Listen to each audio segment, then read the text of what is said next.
Bismillahirrohmanirrohim. Santri dan murid diedukasi hanya sebatas untuk diberitahu bahwa sesungguhnya keilmuan itu sudah hilang ribuan tahun. Satu contoh tentang adanya bunga kantil. Dari tata bahasanya itu pun sudah berubah ya. Itu bukan kembang kantil sejarah tata bahasa sesuai alam. Jadi masa-masa ribuan tahun kembang kantil itu bahasa alamnya itu gading ya.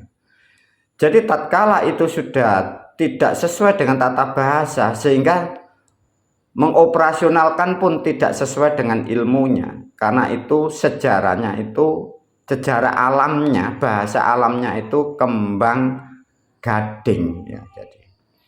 Nah, gading itu sendiri kalau dilihat dari warna itu kan kuning, tapi mempunyai nilai makna itu abang. Nah, coba begitu sulitnya sejarah keilmuan, maka sehingga orang belajar keilmuan yang disebut mau masuk dimensi alam yang maha kuasa tidak ketemu karena itu hilang.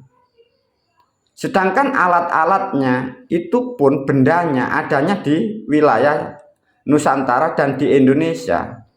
Bila diterangkan, ditarik faktanya, artinya yang memahami semesta itu dari leluhur Jawa. Namun karena keilmuannya itu hilang. Itu belum bahasa sandi. Bahasa sandi untuk membuka sudah diberitahu bahwa di situ ada namanya Gondokusumo dan Wijoyokusumo. Bila password dan keywordnya tidak ketemu, itu pun tidak terhubung lagi. Dari dua simbol itu menerangkan sifat laki dan perempuan, im dan yang, bapak dan ibu.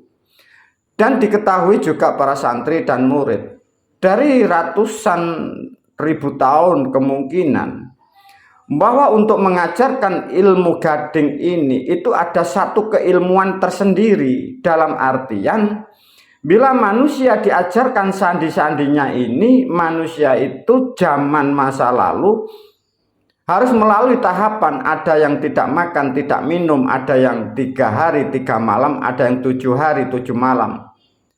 Dan dari rangkaian ilmu yang disebut kembang kantil atau gading ini terangkai dengan ilmu yang disebut aji begandan. Nah, coba. Di dalam ilmu aji begandan ada yang menyebutnya itu ilmu celeng serenggi. Ada yang menyebut lagi disebutlah ilmu reksogondo.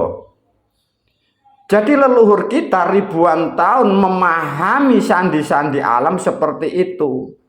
Maka sehingga hilanglah karena tidak banyak manusia mampu menjalankan dalam tahapan untuk menerima atau memahami keilmuan seperti itu.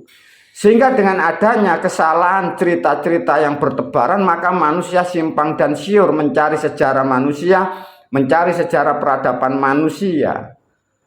Begitu sulitnya. Yang dimaksud reksogondo itu apa?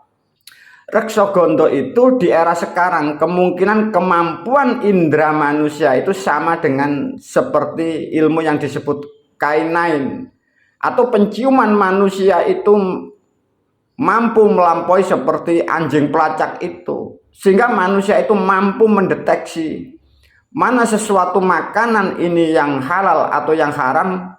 Manusia ini, benda ini didapat dari hasil yang benar atau salah.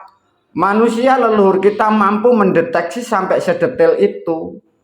Itu hanya sebatas untuk memahami atau mendapatkan keilmuan yang disebut ilmu kembang gading itu.